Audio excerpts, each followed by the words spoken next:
Gurur, kibir bize yakışmaz. Gurur, kibir Allah'a aittir. Biz mütevazi olacağız. Mütevazi, biz tevazu ehli olacağız. Bizim bakanımız mütevazi olacak. Belediye başkanımız mütevazi olacak. Milletvekillerimiz mütevazi olacak.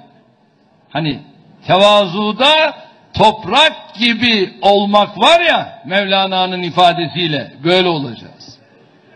Yoksa bu makamların bize vermiş olduğu zenginlik hiçbir işe yaramaz.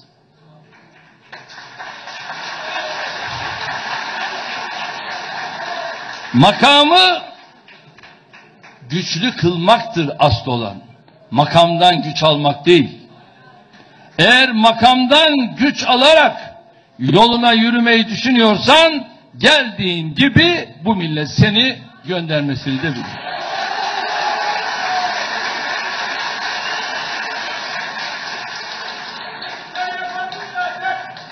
Ve hiçbirimiz, her zaman söylüyorum, Cumhurbaşkanı olsan ne yazar? Yarın ölecek miyiz? Öleceğiz. Gideceğimiz yer ne? 2 metreküplük bir mezar. Oraya defnederken Hoca Efendi'nin söyleyeceği ne? Cumhurbaşkanı niyetine demeyecek ki. Her kişi niyetine diyecek.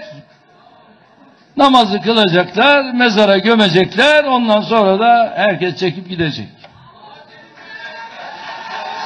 Ama eğer bu kubbede hoş bir sada bırakırsan, ondan sonra da seni hayırla yad ederler. İşte bizim onu yapmamız lazım. AK Parti'ye zaten bu yakışır. AK Parti böyle bir medeniyetin mensubudur. Böyle bir gelenek.